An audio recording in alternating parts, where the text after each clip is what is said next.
I flew with a guy who was in a bad motorcycle wreck. His brother-in-law he was giving his brother-in-law a motorcycle. His brother-in-law was driving it, and they hit a guardrail. It's no different in the grief and everything else that you feel, and like you wanting to turn things back and wanting it to not be your fault and wanting it to all be different, but realizing you can't. And then, so what does that mean? And how do I grow from this? And I think when it's time to be serious, it's time to be serious. And I still don't know that I found the meaning yet.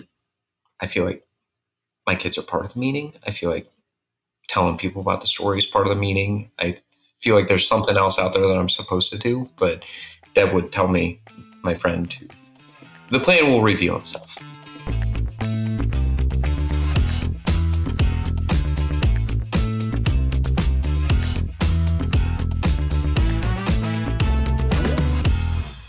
Welcome back to the AudioLife podcast, where we tell your story in your voice. I'm your host today, Carrie Purcell, and today I'm joined by a guest who has lived the real-life version of Top Gun. You'll hear the reference a few times. I won't tell you everything that's coming, but I can tell you that it is incredible, and it's like a movie at so many points in our conversation. Our guest today is Tony Roy. I can't wait for you to hear our story ahead. Okay, so bringing us back into that last story, I'm thinking about that decision-making process and that comparison between the engineers who would have known, everything, every calculation about what you did, but you had that mind to make that decision, whether it was, the decision that you were supposed to make by the book, and solve that problem. How did you come up with it? And I will try not to make unnecessary Top Gun references for the rest of the conversation, but it does kind of bring you back to Top Gun again. So, but yeah, talk to us about making that decision. It was you're kind of faced with this. You're faced with this situation where you've got to do something. Yeah. But you're like morally, you're like terrified that you're going to make the wrong decision. So, yeah. How can I solve this unsolvable problem? There's always a way. And I suppose this is something that I tell my girls too, that like, there's always a solution. You just got to figure out what it is, right? And it's kind of like, this is a stupid reference. I don't think you want to include this, but it's like Captain Kirk and the Kobayashi Maru, right? And it's like, well, it's an unsolvable problem, right? And so what do? Captain Kirk goes back and rewrites the software so they get solved. Like, well, that's the solution, right? Like and that. So I suppose my mind is always thinking that, and my wife has told me that before, that I will not take no for an answer. I will not, like, if something has to be done, if somebody needs me to do something, I'll find a way to make it happen. And that's, I think maybe that's where that came from, is just like, and I see that in my third daughter especially, like this just indomitable, like, she's going to do it, hell or high water. Whether or not me and my mom, me and her mom tell her that she's supposed to or not, she's going to do it. Yeah. So, I think that's where that comes from. Yeah, it sounds like, or it looks like determination, but I hear, I always use the term creative problem solving. It's like, it sounds like it's that thinking behind it, right? Like we're determined to get that solution, but we're going to find the unusual path around, or the path that melds the most things together that have to happen for this to be solved. I think something like that. I think anyone who knows me pretty well would say that I am definitely a creative problem solver. That manifests itself in different descriptions. They might not use those words, but yeah. Well, I'll choose those words for now. So, okay, I'm going to ask you, because we're going to circle back to family life, but you've had a life-changing experience, probably more than one, but a big one that you and I talked about during our pre-call, and you referenced already in this podcast before the crash and after the crash. So take us through what the crash and what that meant for your life afterwards. It does require a little bit of a backstory. So, of course, yeah. It was what's called a large force exercise. It was specifically an intermediate training phase 2 event in an air wing Fallon syllabus. So air wing Fallon is right before an air wing goes on deployment on a carrier. They prepare them all contingencies, to include like World War III breaks out, and what are we going to do, and how are we going to operate? And some of those are big exercises with 50, 60 airplanes airborne, 30, 40 good guy airplanes, blue airplanes is what we call them, and sometimes 20, 30, 40 red airplanes. So this was a relatively small or large force exercise. I think we only had maybe 6 or 7 bandits, bad guys, and 30 good guys airborne. And we were simulating old Soviet tactics. So some of the things they would do is we would hide behind a mountain. If we knew the bad guys were coming from this direction, we'd hide behind a mountain and we'd cap behind the mountain, cap combat air patrol low in the shadow of the mountain so the radars couldn't see us, and wait until the fighters came over and then pop up and grab them. And that was a very 1950s and 1970s era tactic. So I had a wingman. I was in the 2-seater, coincidentally the only 2-seater left in the Navy, F5 at the time. This becomes a factor later. And I found out that day I was going to have a midshipman from the academy in my backseat. So midshipman, he's a student at the academy. He's decided that he's interested in aviation. He's going on a summer cruise where he's going to go to a fleet unit and get some experience. And so that experience sounds like, for subs, he's going to go live aboard a sub. And a squadron, he's going to get a backseat ride. Well, he was actually assigned to VF-213, who no longer had 2-seaters. So they sent him to us to get a backseat ride. This first flight ever in a tactical jet. And I remember being really annoyed because I was going to have to babysit this kid. And he got a seat brief from my friend Buck. And, Buck's telling him all about the safety of the seat. And he's been through some survival training, but Buck's basically like, don't touch anything yellow and black under any circumstance. But if you have to, okay, here's what you do. Here's how the ejection seat works. Here's Then we fit him up with gear. And like the whole time, I'm like, come on, man, we're on a timeline. We got to get going. We got to launch in 10 minutes. Let's go. And, get him out to the plane, get him strapped in. The plane captain gets up to go strap him in. I do my pre-flight. I check everything out on the plane. Like, come on, man, we got to go. I go up in the back, make sure he's strapped in, set all the ejection handles and everything else. And we take off. I've got a wingman who is my old CO from my squadron, Guido Di Matteo. He's flying with me. And we're together as a pair. And basically, we're going to hide behind Fairview Mountain.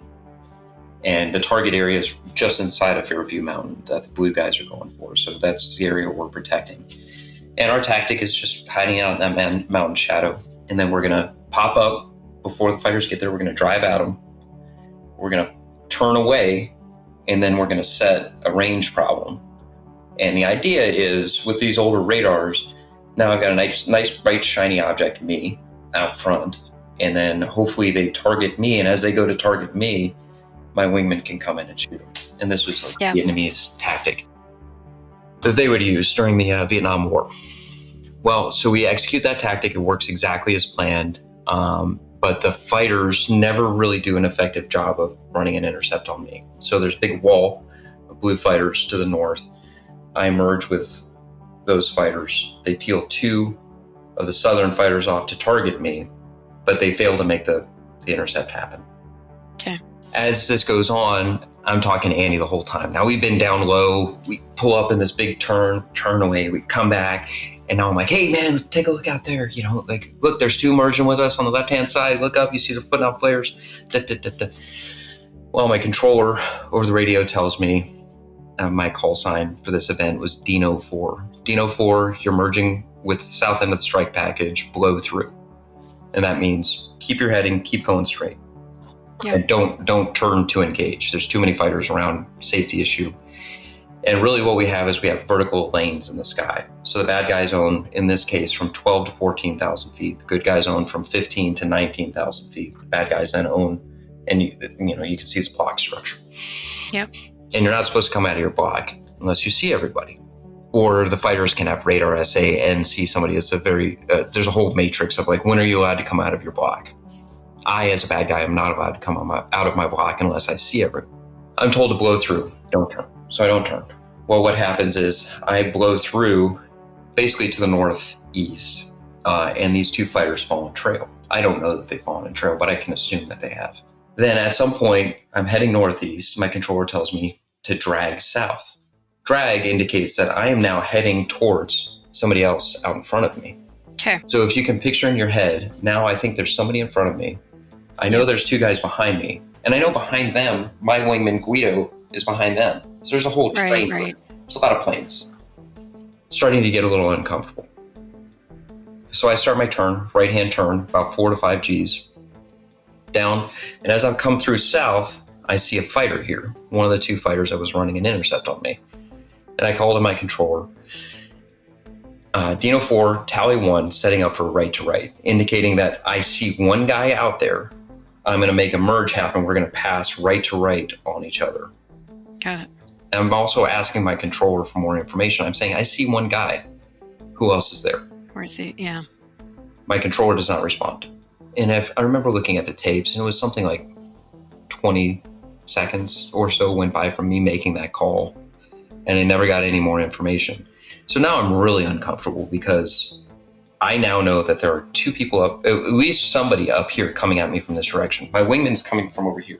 There's one guy that I'm turning on here and an unknown number of other airplanes in the area. Yeah. This becomes a factor. So I tighten down to make this merge happen. I still have not received anything from my controller. I'm like, well, this is uncomfortable. The last thing he told me was drag south. So I'm going to make this merge happen. I'm going to turn right back to south, and I'm going to get out of this problem. But the only direction that somebody is definitely not coming from is the south to southeast. So I make this merge happen, this right to right merge happen. Basically what has happened here is I make this merge happen. What was unbeknownst to me is that the wingman was in trail about a mile. So as they had turned on me initially, he had fallen in trail of his lead and was now just following his lead as his lead was turning and shooting me. So I know that I've been shot here by this lead fighter to make this merge happen. I roll up on my wing to turn back to the south. As I roll back up onto my wing, the wingman is coming through my block, and we hit almost head to head. I was doing somewhere around 450 knots, and he was traveling somewhere around 420 knots. So in miles per hour, that's about 1,000 miles of closure.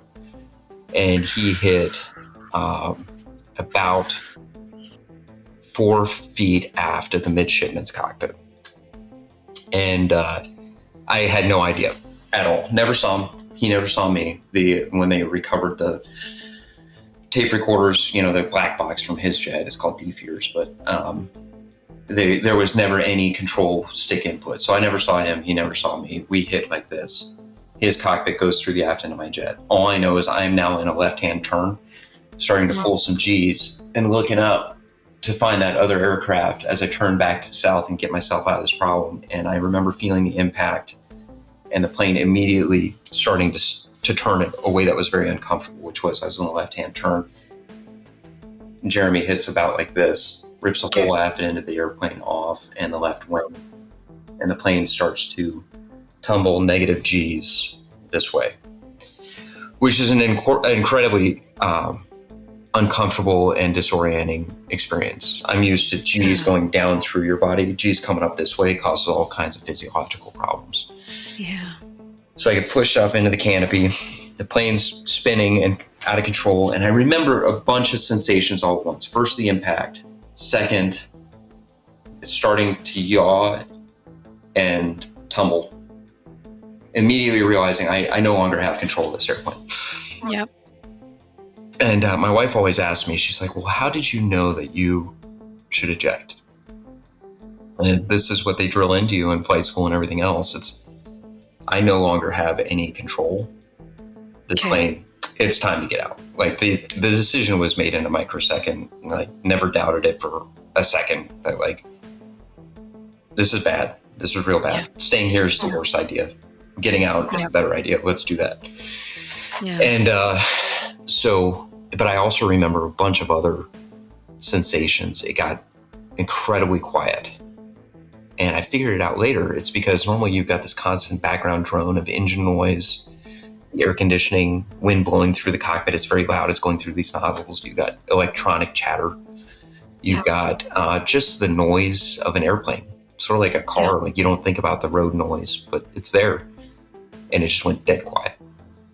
And I understand now why. It's because the whole aft end of the plane had been ripped off. The engines, which provide all the electricity, the batteries, the generators, all that stuff was gone. So there was nothing. Even the wind over the canopy was now disturbed because I was tumbling out of control in the wind stream. So there's no wind noise over the canopy because there's no wind going over the canopy.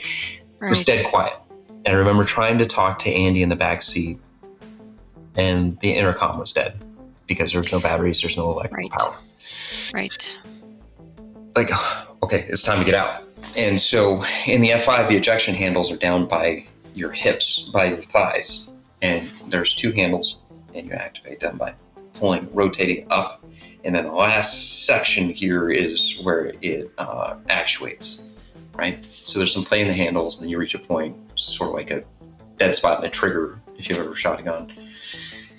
And as I'm getting pushed up into the ceiling, because I'm tumbling negative G's, I got one hand on, I'm kind of getting pushed all around. I got one hand on the ejection handle, the right ejection handle.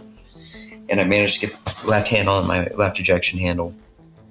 And I actually had to pull myself down into, push up, pull myself down into the seat, because you can get what's called seat slap, which is if there's any space between your butt and the seat, it fires with such force. It's like 70 Gs to start, 50 to 70 Gs to start. That can break your spine. If you're in the seat, you'll have some problems, which I did. Back, neck, everything else, but you won't break your back. Pull myself down in the seat, rotate the ejection handles, and eject. Seat fires, and I remember thinking how quick it was and thinking that was strange. It didn't occur to me at the moment, but what should have happened was when I pulled my handles, the ejection seat sequencer should have ejected Andy first. Got it. But it didn't. It ejected me first. Now, it should have ejected him, so it should have been canopies blow off, ejects him, ejects me. And we're supposed to he goes out this way, I go out that way. That's the way the seat's designed. But it did not. Fired me out. And Andy, this midshipman from the academy, who's never been in a tactical jet before, is left in the plane. That is now tumbling out of control in the worst situation that I have ever been in my aviation career. And fucking amazing, he manages to fire his ejection seat himself. I did not know this at the time. We'll come back to this in a minute, but I have no idea. As far as I'm concerned, everything's great, right? Like, we're out, his seat fired, my seat fired, everything's good. Yeah. And I remember like the seat firing, and I remember the whole sequence just into the airstream, tumbling, sort of rights itself, and then the rocket motor stops firing. And it fires for like just under 2 seconds, but that's enough to get you away from the wreckage. And then there's a time delay on this seat, and it has different modes. And it's about a 2.7 second delay, if I remember right, between the rocket motor stopping firing, and then it starts a ballistic arc. The seat, through this intricate time sequence, a seat strap pulls tight and basically pushes you out of the seat. The seat falls away, a drogue chute opens to slow you down, and then that pulls out the main chute after an appropriate delay and opens. But that takes 2.7 seconds. Okay. And all I can tell you is that I lived an entire life from the time that engine rocket motor stopped firing until the parachute opened. I had enough time to think, I can't believe I just lived through that, and I'm going to die because my parachute's not going to open. I had visions of like just all these crazy things. Like, I can't believe that just happened, all these things. But I had enough time to like, this is how I'm going to die. I made it out of that, and this is how I'm going to die. And I remembered, I'm like, oh, there's an alternate release. And there's a ripcord. This is an old style parachute. They don't have this anymore. And I go to reach for the ripcord and pull it. And just as I go to reach for it, the parachute opens. Yeah. And it was the most incredible feeling in my life. It was just all of it. So thankful. so excited to go home and see my wife, have dinner with my wife. And, are we going to make babies? Not really. I didn't have that epiphany yet, but I did. I had a picture of going home and having dinner with my wife, and we were going to get to live the rest of our lives together. And it was this gift that I can't believe this just happened. And then this is the very first dip of what is 2 or 3 years of this sine wave of emotions, right? I'm so grateful. And a quarter second later, I'm fucking furious because that motherfucker was out of his block. And, I was in my block and he nearly killed me, and that son of a bitch. And I look out and I can see I'm okay, right? And I start fumbling for my equipment because I'm going to pull out my radio. I'm going to yell at this motherfucker on the radio because I've got a survival radio, because that son of a bitch. And there's so much adrenaline coursing through my hands that I pick up the radio and it falls out of my hands. Now I'm 10,000 feet above the ground. It falls out of my hand. But everything's tied to your survival equipment because they're this dumbass is probably going to drop his radio. And I did. So and I'm okay, it's probably better to not talk on the radio right now in the state anyway. So, and I look outside and the most serene experience. I don't know if serene's the right word, but I'll just describe what I could see. I can see what's left of my plane is spiraling down below me, 4,000 or 5,000 feet below me. And I watched it hit the desert floor and kind of catch the shrubs around it on fire. And I look out to my northeast and I can see what's left of the Hornet and the F-18 that had hit me. And it just looked like a comet, just a ball of shit coming apart. And instantly I knew whoever was in that was dead, because there was no parachute. There was no way anybody could live through what was left of that airplane. There was no cohesive airplane left. And kind of look around, and as I'm watching all this, a Super Hornet, intact Super Hornet, comes ripping by me, not, I don't know, quarter mile, 500 yards. I have no idea. Around the corner. And the search and rescue effort had already, they knew that there was a problem, and a plane came flying by. I think that was actually Stickett at that point, who was the lead aircraft.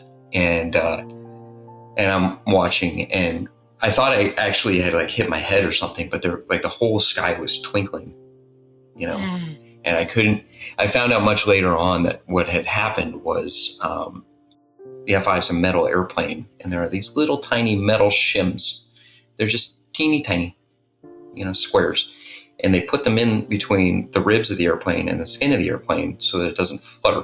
It's sort of like the shim in your toilet, right? But much smaller.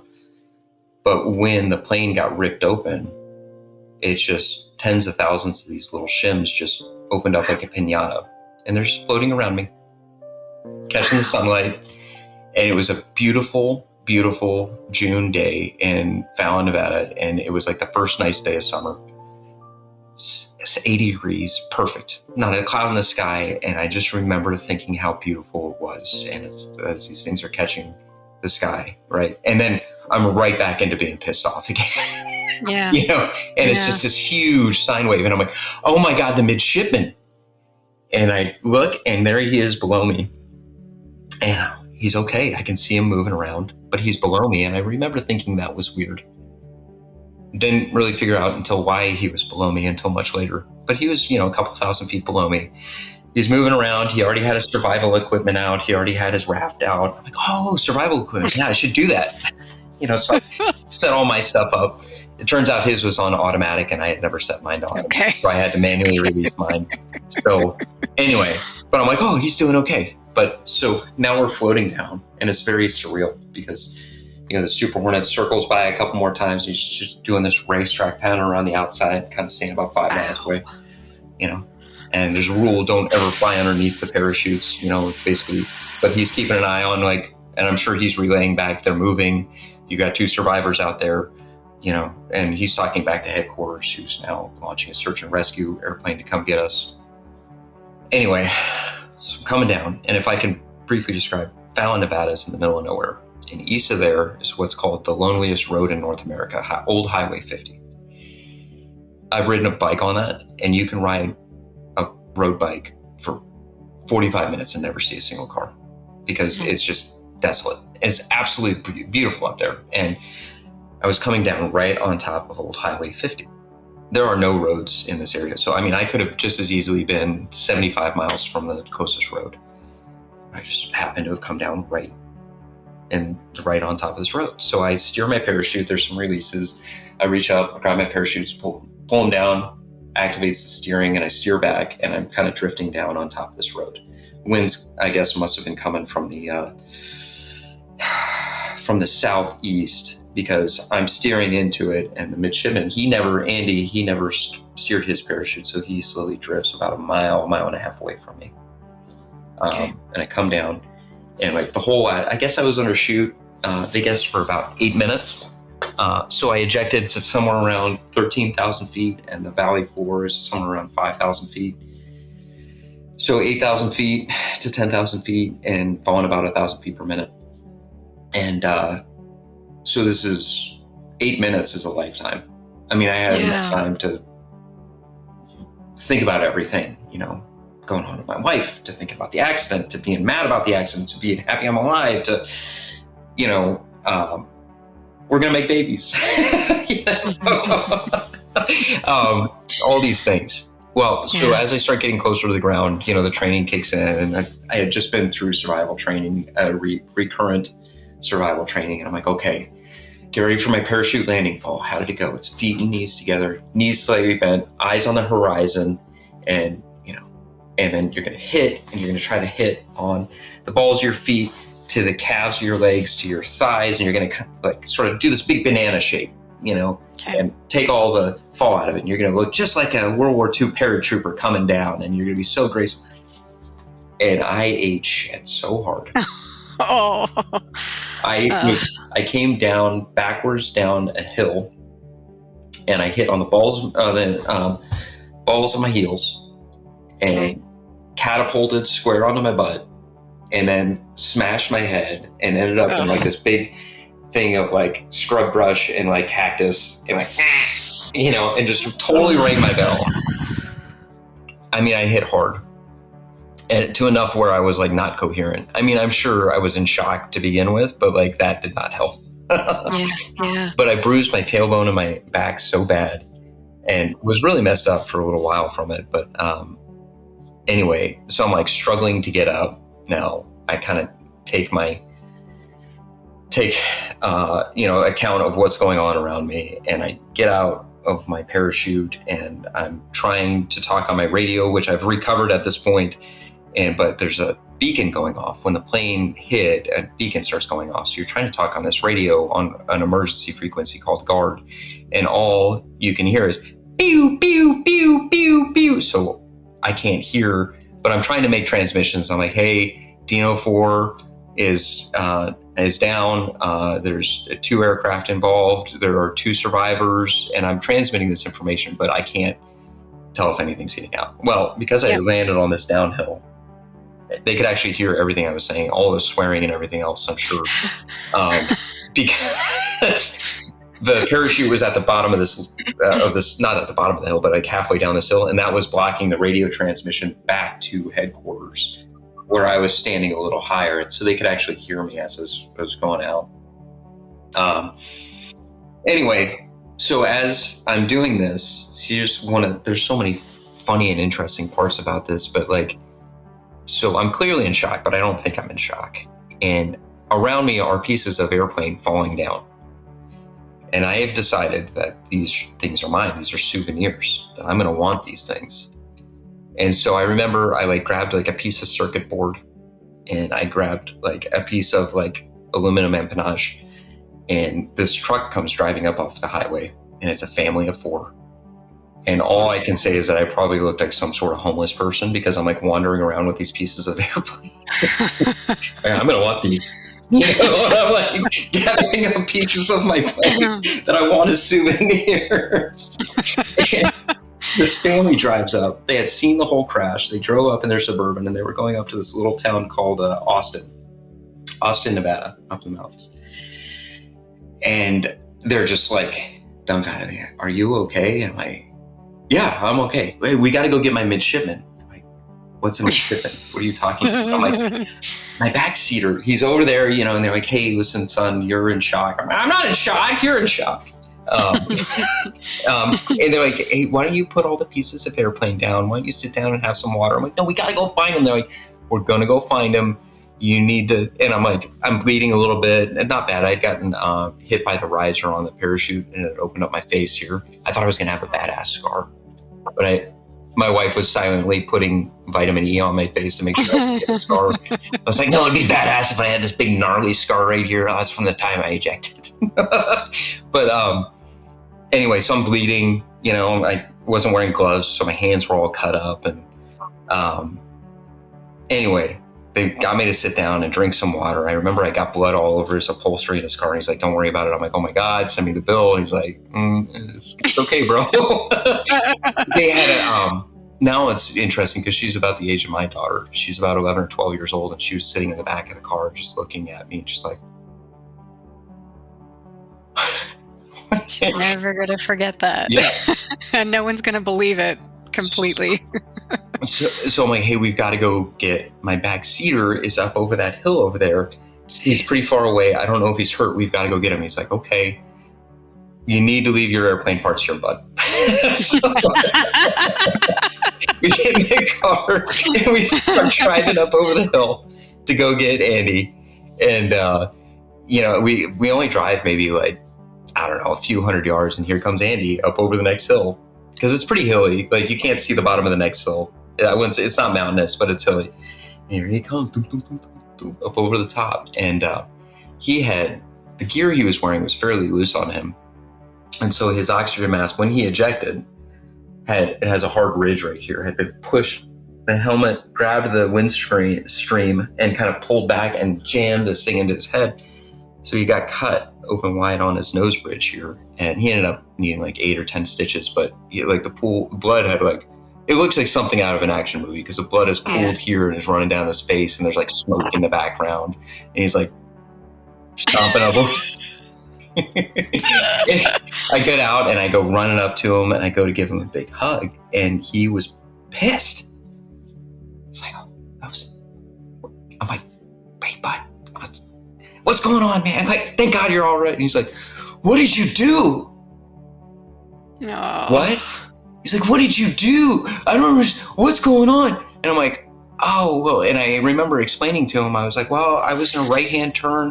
The guy must have been out of his block. I'm pretty sure I was in my block. I think I was in my block, but somebody hit us. I'm guessing he must have T-boned us. I don't know, but the plane started, you know, I lost control of it and I was trying to talk to you, but I couldn't talk to you. Everything was ripped apart, you know, and I'm like talking to him and he's like, the whole time his eyes are getting wider and wider. He's like, holy shit, man. Another plane hit us? Oh my gosh. He had no idea. I'm like, yeah, another plane hit us, dude. And he's like, oh. He's like, I thought you just lost control of the airplane, like in Top Gun. And we were like spinning out, and I didn't know. And then I saw you leave the airplane and leave me in the airplane. And and I'm like, no, I didn't leave you in the airplane, stupid new guy. Like, no, that didn't happen. And he's like, no, you did. You just left me in the airplane, man. What the Wow. Anyway, so come to find out, he had a very valid reason to be pissed off because what had happened is the sequencer between the front and the back cockpit, when it is in norm, he should be able to initiate ejection for both he or I. We were in what was called aft initiate, which should have allowed me to pull my handle and initiate ejection for him. Yep.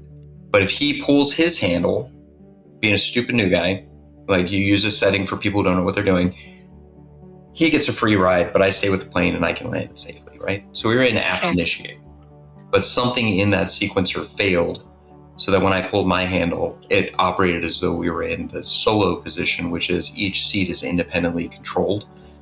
So he really was left in that plane by himself. And understandably, that's why he was so pissed off. Yeah. Because he thought I had left him there. And he describes it that he sees me, he is in and out of consciousness as we start to spin. Well, to take a further step back, We're down low. And we were down Captain Low in that valley. I was like, oh, Andy, and check this out. There's some tanks over there. And I roll up on a wing. I'm like, there's some tanks down there. And then, oh, look over here. And then there's some airplanes down on that old airfield over here. And, oh, look at this over here. And apparently I'm making him just absolutely sick. And he's barking in his bark bag. And he's not talking the whole time. But I'm like, okay, whatever. He's fine. He's barking. Yeah. And to hear his part of the story is pretty funny because this whole thing goes down. And I'm talking to him the whole time. He's like, I remember you talking to me about some junk. But he's like, I was just barfing the entire time. And then apparently he goes through the entire ejection sequence and on the way down realizes that somehow he's managed to hold on to his barf bag. And he's like, oh, I don't need that anymore. And he drops it, right? He's like, I kind of had barf all over the place. And then he's like, then I hit the ground and I barf some more. You know, he's just barfing the entire time. But the impact happens. And he's like, I'm in and out of consciousness. And the impact, after the impact happens, and then I see the rocket leave in front, and there's flames coming out from underneath from the rocket and this and that. And it was confirmed that what had really saved his life was there's a blast shield between the front and the back cockpit. And it's the only U.S. fighter that still has one of those.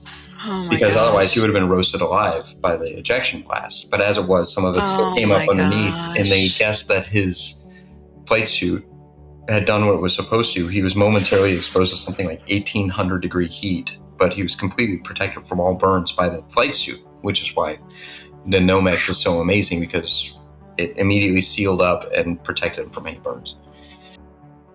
And now for a word from our sponsors. Ready to share your stories and life philosophy? Or capture those of a parent or grandparent? Or maybe a corporate package is right for you to build connection across your workforce and add value to your clients. Visit audiolife.io today to learn more. Our listeners will get 10% off using discount code GIFT10 and order number AudioLife Podcast. AudioLife, where memories find their voice.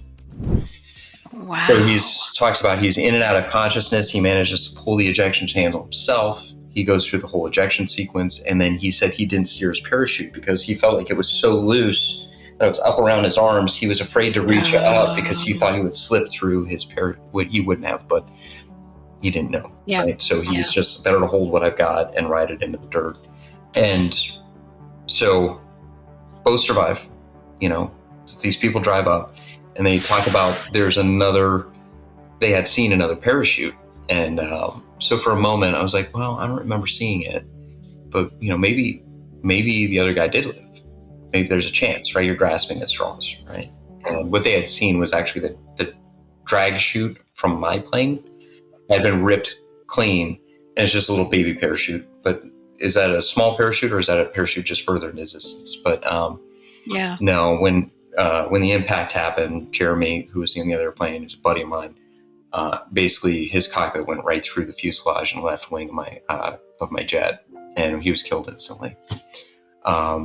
Which was really kind of the toughest part of the whole thing is, you know, he had at the time a 2-year-old kid who just graduated from high school last year, in college now. And, you know, thinking about this poor little 2-year-old boy who's going to grow up without a dad because the shit hit the fan that day. And so, you know, that's the beginning of the sine wave of emotion and like survivor's guilt and PTSD, all these things that happen over time and dealing with it and replaying it in your head. And how am I responsible, and how am I, you know, what part did I have? And like, that's the hard part. But one last funny part about, before all that stuff, if we have time, is, so helicopter shows up. This family, they're there, and so other people are showing up, and they're like talking about like, that's crazy. And there's a United pilot there who's like, if you ever need a job. I'm like, no, oh my God, that's really funny. I should have kept his business card. I never ended up seeing it again. But call me in 20 years. So the helicopter shows up, lands, and I'm like thinking I'm going to be like, you know, Vietnam, like, you know, I'm going to go running up to the helicopter, and like I go running up to the helicopter, and the crew, the rescue swimmer guy or the rescue guy gets out of the back and like tackles me because he's like, "You're gonna run through the freaking arc, man, and get cut into a million pieces. What's wrong with you?" So he tackles me and then insists that I get on a stretcher. I'm like, "Dude, you just tackled me." Anyway, so they put us on the stretchers. We ride this helicopter, which was like, I was more worried about that helicopter crashing than anything because it was like straight up single engine Huey from like 1965 or something. I think it was like the last Huey that the Navy had, and like we're going back, and the whole thing's like everything's rattling apart. And I'm like, oh, this is not good, dude. I'm gonna crash twice in the second day. We get back to the hotel, they check us out, everything's fine, and we're at the hospital for like an hour and a half. And at some point, I got news that Jeremy was killed, and that was pretty tough. And I kind of like start getting pretty emotional about it, and I still do. But we're talking about things. They check us out, everything's okay. The other squadron is going to come get Andy. I'm like, "Hey, Andy, do you want to come home with us? We'll keep an eye on you." He's like, "No, all my buddies are with PF 213. They're going to take me. They say they've got it under control." I'm like, "Okay." He's like, "Hey, let me ask you." Now, it's like playing on CNN. Crash, Fallon, Nevada, pilots eject, survivors. It's, wow. And I'm like, there's a whole separate set of stories there. But my wife is now shut up at the hospital, which that's a separate story as well. And Andy's like, "Hey, should I call my mom and tell her I'm okay?" This was like 2 hours after the accident. I'm like, "Oh my God, you haven't called your mom?" He says, "No, somebody told me that I shouldn't call my parents because until they can make notifications." I'm like, "You need to, it's like on CNN. Does your mom know you were flying today?" He's like, "Oh yeah, she knows." "Does she know that you were flying and found?" "Yes." "You need to call your mom right now and tell her that you're okay." It's like, "Oh, okay." Calls his mom, tells him, okay. But poor Andy, it's like a little levity to this very serious situation of like, the kid was just like in the wrong place at the wrong time, and like have incredible in like the most serious way, but like in terms of and fantastic isn't the right word either, but it is fantastic experience happened, and he's just this passenger. These things have happened to him, and like you're like, "No, that would never happen." And that's what happened to him. I mean, my story's crazy. His is even like crazier. So anyway, that's the basics. There's a lot of stuff we can talk about from there, but yeah, I'm sure there is. And if you're up for it, I want to focus on what happens after. So you talked about how those 8 minutes, which I can only imagine were the longest 8 minutes of your life. Yeah, absolutely. And you had some thinking that happened there. You saw some versions of life, some versions of what was next.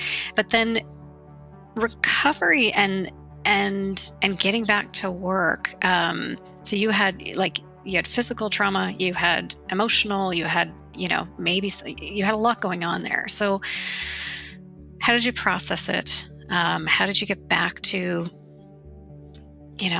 what life was like before? It was, I had a lot of defense mechanisms. I can see that now. At the time, I was like, I'm ready to go back and fly tomorrow. Everything's, I had nothing to do with that. It wasn't my fault. I had nothing, this thing just happened. Yeah. So the next morning we get up, we got good and drunk. All my buddies came over, and, we got good and drunk, and, found out that Jeremy was indeed dead. They had found his remains, and that was tough. And, well, you do what you do in the military, which is, we'll drink a toast, and then another, and another, and another. And so wake up the next morning, and I want to go see the crash. So my wife and I and my best friend drove out to the crash site, and it was crazy. The next day was pretty emotional too. Like, my wife seeing it for the first time. We haven't talked about that part, but maybe later. We went out there and we saw the crash site, and seeing it in person was very emotional for her as well as it was for me. Physically, I knew I was in a lot of pain, but I didn't realize how significant it was. They're like, "Yeah, you don't have any broken bones. You don't have any of this. You're gonna feel like crap tomorrow." That was an understatement. At one point, now remember, I had all my survival gear out in the desert in the bush that I fell in. My raft was there. And so, I wanted to take a picture for the parariggers, the guys that pack the parachutes. Anyway, thanks for saving my life. So I got into my raft and I couldn't get out. Like, I physically did not have the strength. My back was so digged up. My butt was so sore. My tailbone was so sore. My arms and legs, everything was so sore that I physically could not get out of this. And like, my buddy had to come over and like roll me out, but that meant rolling me back into that same bush and scrub brush and cat. Yeah. So, but we went out and we saw everything, and it was funny because I remember driving up and like there's like armed guards there, you know, like some like 18-year-old kid, they like hand him a gun and they're like, go protect this area. So, you can't be here, gotta go. And I'm like, that's my airplane, I'm gonna go see it. He's like, what do you mean airplane? I'm like, that's my airplane, and good luck stopping me. So he calls it. They're like, okay, yeah, you can go check it out. So I went over and checked it out. There's just pieces of airplane everywhere. And like, kind of, that was the beginning of coming to grips with what had happened, like seeing how devastating it was. And then the defense mechanism was taking responsibility for it was very difficult. Now, I'll say responsibility and fault with, you're responsible for everything that happens in your life. You had a part to play in everything that happens, right? Sure, things happen that are not your fault, but they're still your responsibility, right? And this was one of those. But even admitting that, I was just looking at this like this thing had happened to me that I didn't have anything to do with. That it just happened, you know? And then like over the few months of like every time I learned something new about the crash, I relived it, and that sine wave of emotions and just, you know, depression and PTSD, that's what it is survivor's guilt, and all these things happen, but not recognizing, oh, I'm fine. I need to go flying right now. Like, you're probably not fine. Like, yeah, I'm fine. Hey, shut up. You don't know what you're talking about. You're probably not fine. It took a lot to then, after that, like a few days later, I think it was later the next day or the day after that, the accident investigation began. And they brought me in and they asked me to make a statement, and they started going through that. So there's 3 different investigations that all start simultaneously. There's the safety investigation, there's the accident investigation mishap board, AIMB, and then there's a JAGMAN, which is the legal investigation of who is legally fiduciary responsible for what had happened, which is obviously the Navy, but to what extent. And so all these investigations are happening. I'm very candid the entire time as I'm talking to him. And, you know, just telling the story over and over and over and over, and playing it over and over again in my head. And it became like this scratch in the record where like my brain just started skipping back to that point for months, for years afterwards. Like, just go back to that. And not really realizing it, I had like a month off because the investigations were going on. Before I can go back, they have to complete the AIB, and like, hey, if it was completely my fault, I'm probably not going to be fine anymore. And I went from like, oh, it's not my fault at all, to like, by the end of that month, like, oh my God, I'm never going to fly again. You know, they're going to say it's all my fault. It wasn't. But, you know, like the mind's playing tricks on you. And like, that I began this like almost neurotic, like work myself into the ground. Like all the projects around the house that needed to be done. I was up before sunrise. I was back after sunset, and like just working myself to death physically. And that's sort of become a theme for how I deal with things, I think, is like just physical exhaustion. If I can't get my head around it, physical exhaustion is the way to go. And so that was it. And so that was June 13th. The accident investigation initially wrapped up, and that got a little messy. You know, they finally brought me in for an interview, and I remember seeing they have basically this God's eye view. All the planes carry telemetry pods, and they're linked back to a control station, and they're basically looking down on the flight from God's eye, and you can see all the little planes doing all their stuff. And I remember watching it the first time, and one of the controllers was like, before the accident investigation board, that was supposed to be the first time I saw it. He's like, hey, come take a look at this. And I remember watching it, and it was very eerie because you could see me making this turn, and you could see the plane that's running the intercept, the lead, stick it. He's making this merge happen. and I make my call about making a right to right, tally one, setting up for right to right, ding, ding, ding, ding, and you can see it. And I remember almost throwing up because I could see it happening before it happens. And then, did this weird thing where if the telemetry pods lose signal, the tracks will extrapolate for about 3 seconds. So you see this, boom, and Jeremy winks out of existence. And our tracks go like this. Boom, just gone. And my controller calls. Now I can't hear this because my radios are gone. Dino 4, you're dead. Dino 4, you're dead. And that's a standard call to let you know that you've been killed, removed from the problem. Except for I was still alive. Jeremy was not. And I remember like that visceral reaction of like wanting to throw up. It was fucking intense. And just realizing how close you can come, just microseconds different. So I really wasn't ready to go back flying at that point. And so the investigation happens. They ask me a bunch of questions.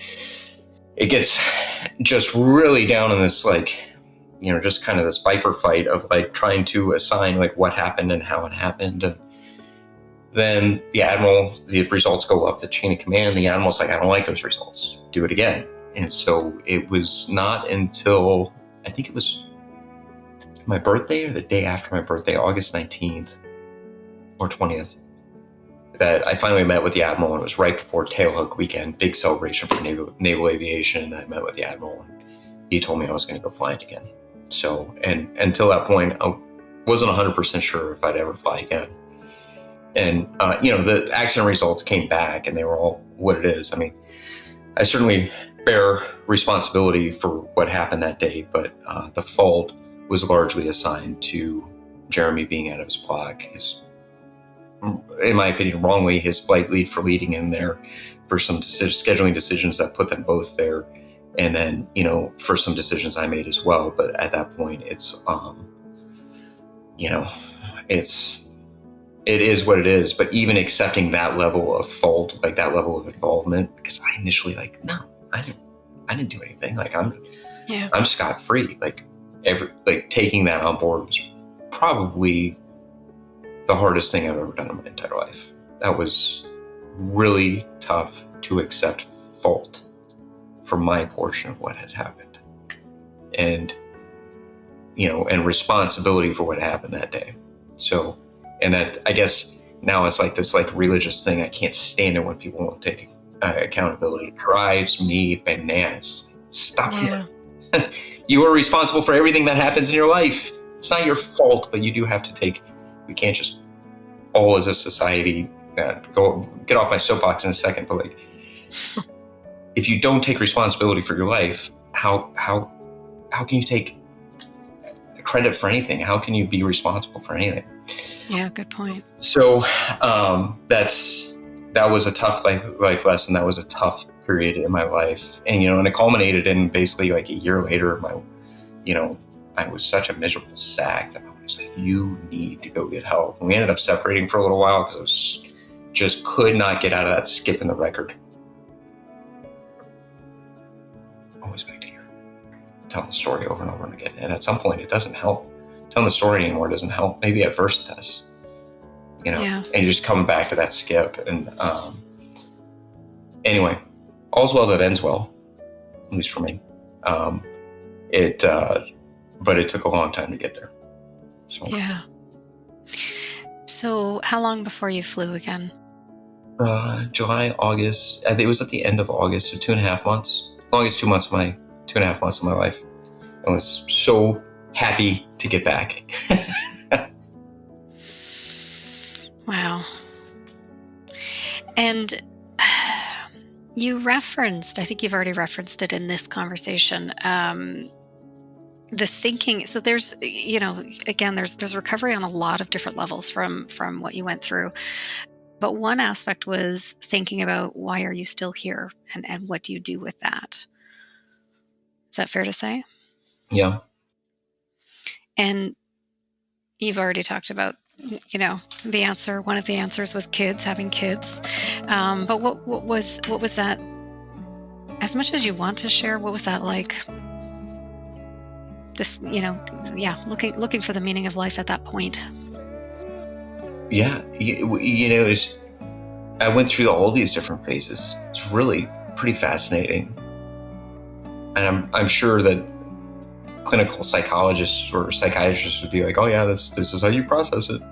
First, you're going to go through this, then you're going to like." But it doesn't feel that way when you're going through it. I just describe it as a sine wave of like dealing with it, right? And then with time, the sine wave gets smaller and smaller and smaller to where it doesn't bother you so much anymore. And you can go a whole day without thinking about the crash. You can go a whole day without talking about it, maybe even a whole week one day. It was just this ever-present thing. And you search for meaning, and I think that was the hardest part. Because obviously, like, Jeremy's life has meaning. He had wife, kids, kid. And, I didn't.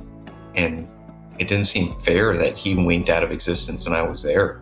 And, that's not right. So what did I take from it eventually? It was that I'm here for a reason. And one of my favorite people in the world, Deb Vavris, she's like, God left you here for a reason, Tony. And she's the most wonderfully spiritual person I've ever met in my entire life. And her daughter wrote me this, I've still got it somewhere, this beautiful note saying, I'm so happy you're still here and you're my hero. It's very sweet. And man, just finding that and just trusting in that, like, I'm going to do some good in the world. And I don't know, I'm not sure exactly what that is that certainly my daughters, and raising them to be good people, but, maybe making a difference in terms of people hearing my story. Yeah. And because here's the thing, this is a fantastic story. This is incredible story. The kind of stuff they make movies out of, right? It doesn't feel fantastic when you're going through it, but it's not any different. I was driving on the freeway from New Orleans to Pensacola at one time, and I saw an accident happen the other direction, and the Suburban swerved and spun and then started to roll, and I saw a child ejected from the Suburban and land on his feet in the center divider. Oh my gosh. And walk away. And I don't know for sure, but I'm pretty sure the rest of his family was killed. And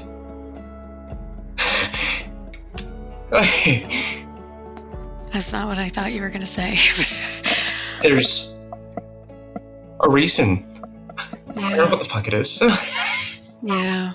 And I had to pull over. I tried to get back around to the other side. Oh, man. I don't know, but it's sometimes there's the finger of God,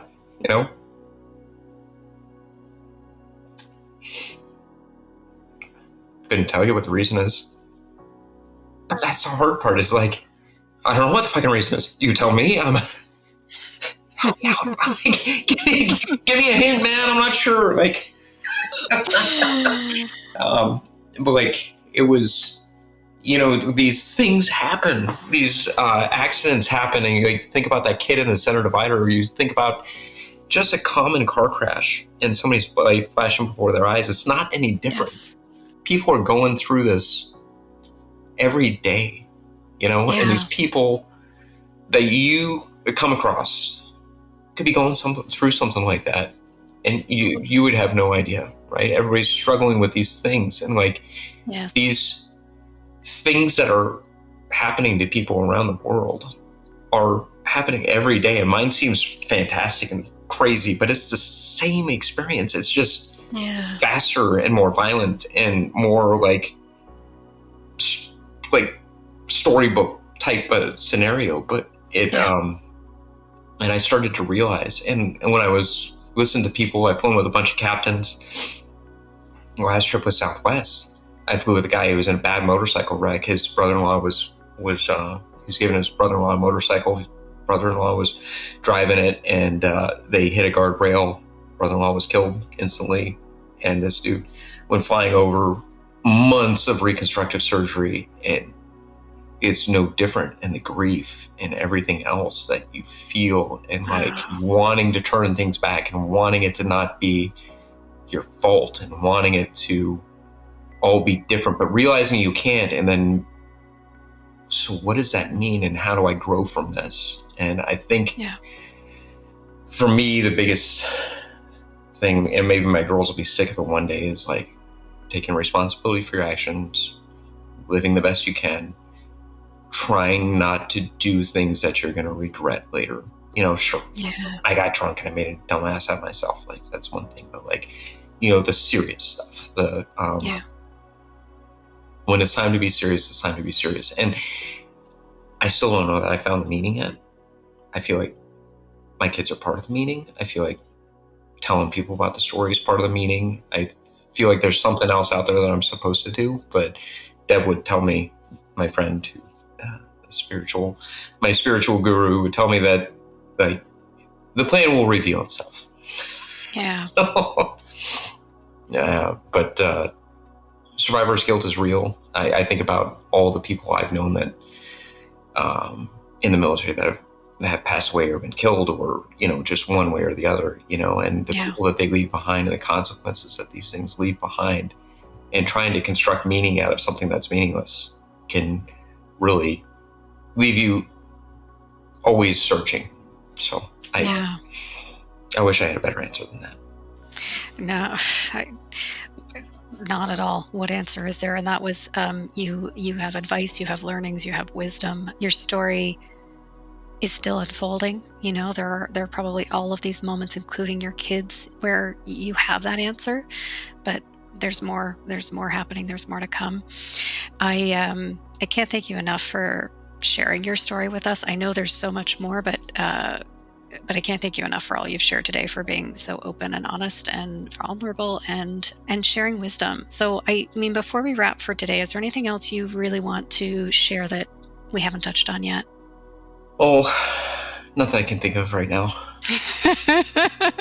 It's hard to, it's hard to not leave the story here for today.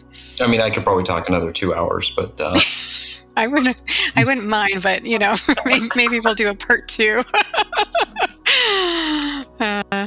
Well, again, I can't thank you enough for sharing the time, for sharing your story. I'm really looking forward to seeing how this comes together as the final version.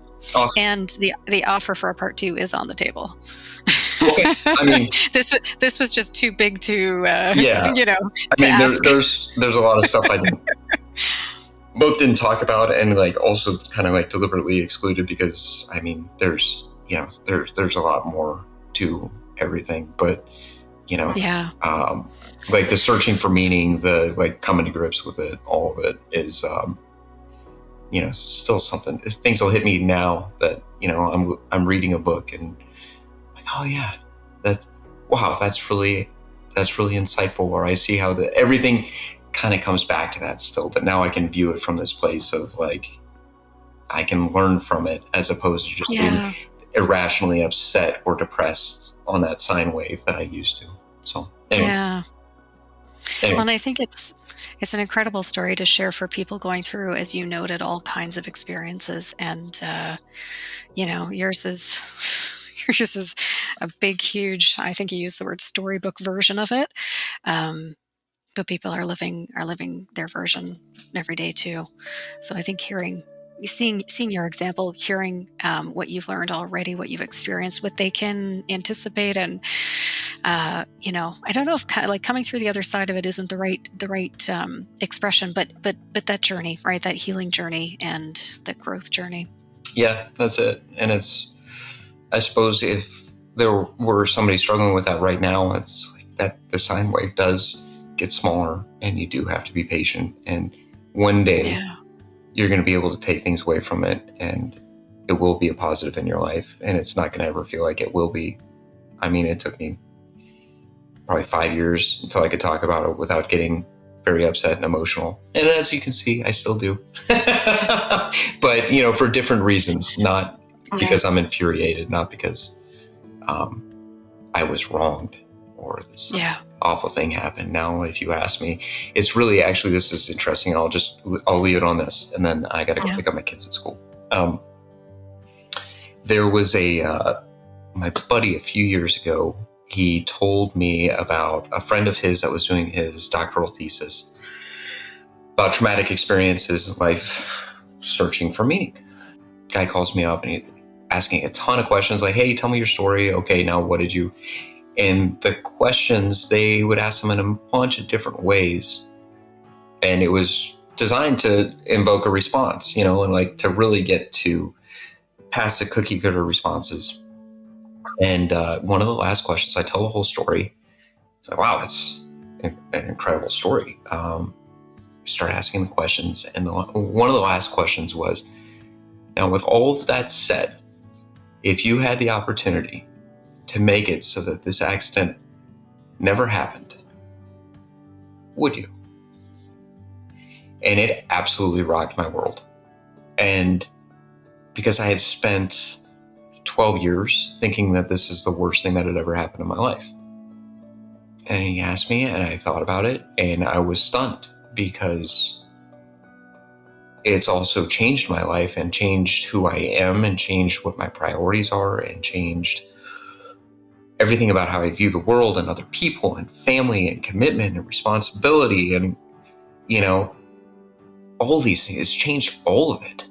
And so my response, which I hold to today, but it was less coherent at the time, was, my buddy was killed and he left his son without a dad. So of course I would change it. But for what I have learned and for what it has meant to me and to my family and to my life, I would not change it. And I'm glad I went through it, as painful as it was. But I would absolutely change it so Jeremy could be back. And, so that was the one where I was like, maybe this isn't the worst thing that's ever happened to me. Certainly it was awful, but it was also, in a way, maybe the best thing that could have happened to help me change my life to be who I am today. Yeah. Wow. I hope that makes sense.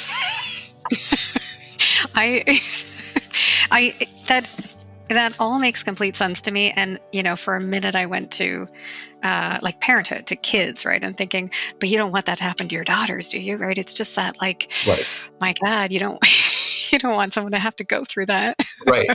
Absolutely. Right? But then you think about it, you're like, of course I don't want that. I wouldn't want that to happen. And you're like, but I don't even recognize myself from back then now. I don't recognize my motivations. I don't it's that old argument you have with a spouse or, you've changed. Yeah. Yeah. Yeah, I guess I have. In this case, I feel like I'm a much better person. I'm probably a little grumpier. That's just getting old. That's the getting old. Yeah. You're not the only one. So, anyway. Oh my goodness. Yeah. All right. Well, I'll let you go get back to your kids, your life. Again, thank you so much, and have a great holiday. And if you want to, let's see how the new year goes. But if you want to do it again, let's do it. Okay. Sounds great. You've been listening to the AudioLife podcast, where we tell your story in your voice. I've been your host today, Carrie Purcell, and today you got to hear the memoir of Tony Roy. I hope you enjoyed. If you like what you heard today, consider recording your own AudioLife private podcast or giving one to a loved one for a unique and memorable gift. Today, AudioLife listeners will receive 10% off using discount code GIFT10 and order number AudioLife Podcast. Also, remember to rate our show and subscribe so you'll never miss an episode.